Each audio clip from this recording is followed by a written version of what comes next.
Јас со 36 години работен стаж, високо образование, инженер по објекти, на крај завршувам со некоја пензија која што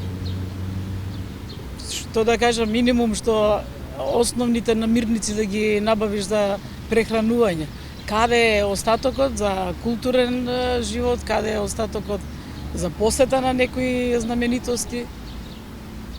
Не гледам излез, навистина не гледам излез. Дали 100 денари, дали 50 денари, еден месец па другиот месец ги нема. Не знам што се случува, не можете да им фатите крај што и како прават со парите.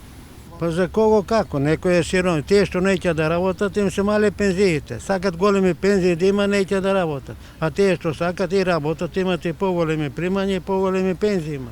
Како? А ми сакаме сите да имаме исти пензии, а неќеме исто да работиме. И како? Па не чини тоа.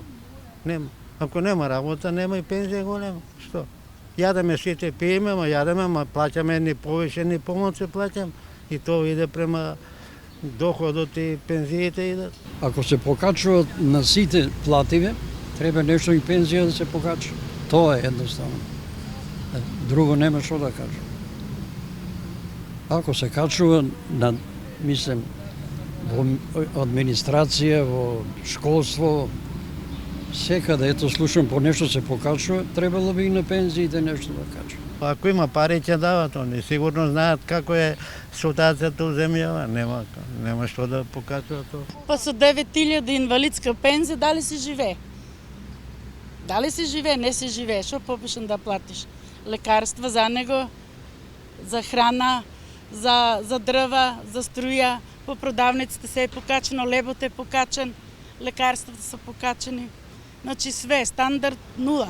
А они како што кажуваат просек, нели платата да минимална 12, па треба и пензиите да не се помалку од 12, али 12 е исто така мала пензија за овој наш стандард што све е покачено. Инаку излезе надвор, ова и радарка, една торба.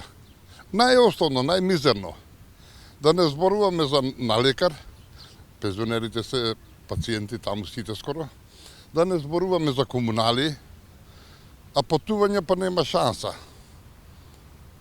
Значи, среќа што имаме тука карти овие пензионерски, па може да се качиме ние доволно, барем да се повозиме, да прошетаме.